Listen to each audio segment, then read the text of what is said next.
Bi pa rekel, da največji problem so dejansko vse te banke, kar se je zgodilo na bančnem sistemu in predvsem to sama sanacija bank med njimi, ker vse te državne pomoči, tako kot kaže, so namenjene, da se bodo banke med sabo sanirale in dokler se ta krok ne bo zaključil, ne bo padal noben evro z mize dol za gospodarstvo. In tako da predvidevam, da je največje vprašanje, kdaj se bo ta bančni krok sanacije zaključil, da bo prišlo na vrsto gospodarstvo. Ker če zna to trajati zelo dolgo, potem tudi tisti, ki imajo ne vem kakšne notranje rezerve, ne bodo mogli preživeti ne vem kako dolgo oziroma nekako daleč. Ker dejstvo je banke, takrat, ko svija sonce ti prinesejo dežnik, ko pa dežuje, tako stijo pa na cedino. Tega smo že od nekdaj bili navajeni. Dejstvo pa je, da v vsakem primeru kriza trka na vrata in predvidevam pa, da se bo najbolj poznala v spomladanskih mesecih, vsaj na likvidnostnem področju, predvsem zaradi raznih upadanj naročil. Kar se tiče pa tudi te cenovne politike, ki se dogajajo, da padajo cene, kakšni večji, kak bi rekel, teti koncerni se zna zgoditi, da bojo rajši obdržali cene na določenih nivojih, pa rajši zaprli kakšen obrat, pa na takšen način rajši sanirali svoje podjetja, kot pa da bi šli na ne vem kakšne razprodaje, ker če enkrat greš za cenami navzdol, potem jih je zelo težko vidno.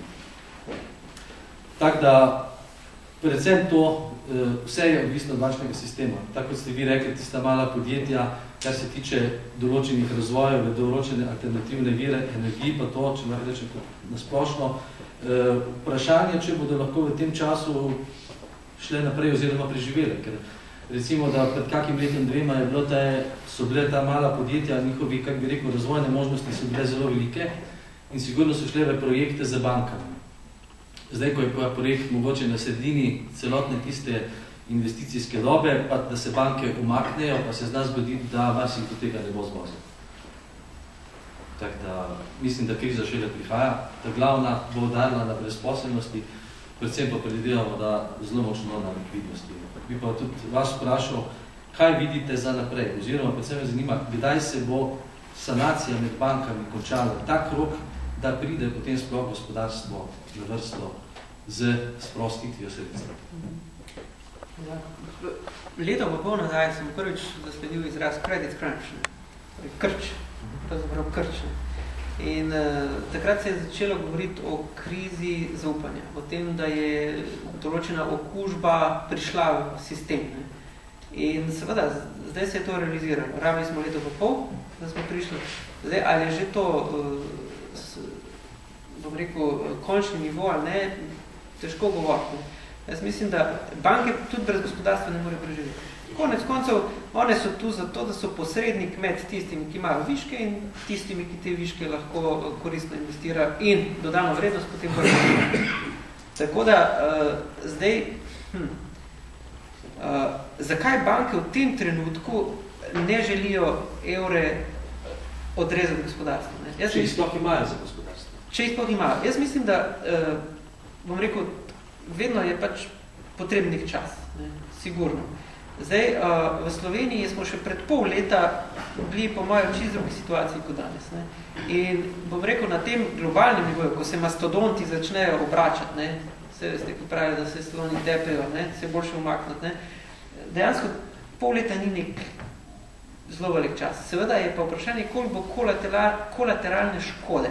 To pomeni, kdo bo tisti, ki ne bo tega preživel. Jaz mislim, da naše banke z temi ukrepi, jaz mislim, da smo relativno hitro reagirali. Zdaj, danes sem še ravno pogovarjal z določenimi, ki so šli na banko in so relativno dobre projekte in predstavili in relativno male zneske, pa banke niso hoteli slišati, ali pa so te, bom rekel, vstopne pregrade tako zvišale, da enostavno si v buku predno si jih predrli. Jaz mislim, da trenutno banke se pozicionirajo. Pomeni, one zdaj rabijo par mesecev, da ščistijo bilance, da pravzaprav vidijo, kje so. Hkrati pa v teh mesecih poskušajo tisti del bančnega poslovanja oživiti, ki so ga zanemarili. To pa je depoziti. In dejansko, pogledajte, ljudje so enostavno, mi smo bili konzervativna družba, ki je imela ogromno denarja v bankah, depoziti so pravzaprav bili temelj varčevanja. In kar naenkrat smo dobili, bom rekel, po domače povedano, mešetarje, ki so ljudi zvabili od tega stran. Ne? In še več, ne? Ljudje so pravzaprav povlekli skupaj z dolgovi v to. Ne? In zdaj, seveda, to je treba obrnati nazaj. Ne? In zdaj, ali še ljudi sploh imajo možnost, da depoziti začnejo nalagati v banke, ne? Ali so že preveč bili tudi na kreditni strani izpostavljeni. Jaz mislim, da Slovenci vse nismo šli tako globoko v to, da so se depoziti začeli vračati v banke. Res je, da seveda banke na tuje vire ne morejo toliko računati, vsaj nekaj pol leta rok. Ravno en primer sem imel danes, ne, oziroma v teh tednih v vlogi člana uprave na Darsu. Mi smo pravzaprav ugotovili, da smo pravzaprav ena redkih inštitucij, ki ima zdaj kreditno linijo vzpostavljeno v nekaj 100 milijonih evrov. Ne? Ampak na to kreditno linijo so priklopljeni večinoma gradbinci. In jaz mislim, da kakorkoli se sliši, gradbinci bodo verjetno skozi to kreditno linijo se spravili skozi. Verjamem pa, da druga podjetja do teh kreditnih linij ne morate več, skozi banke. Ne? In zdaj, rešitev, jaz se pravzaprav čudim, ne? Zakaj banke tudi stalne partnerje, dobre partnerje, ne poskušajo servisirati. Ne? Kar ste vi omenili, verjetno, vi niste, bom rekel, tista grupa, ki bi vas mogla banka razvrstiti v neko tvegano pozicijo. Ne? Pa vseeno pravite, da je težko z bankami najti eno skupno ravnotežje. Po mojem, tudi cena ni problem. Ne? Tudi višja cena denarja, bom rekel, bi še vedno bila sprejemljiva, če bi banke bile pripravljene sploh denar dati od sebe. Ne? Tako da cena ni vprašanje, ne? Ali zdaj, ali je to 9%, 10%, 15%, verjetno je že to previsoko sploh razmišljati, ne? Ampak jaz mislim, da banka moramo dati čas, da prečistijo te svoje bilance, ne? Te okužbe, ki so jih doživele, da pravzaprav dajo ven in da tudi se vzpostavijo kapitalsko in potem nadaljujejo to financiranje.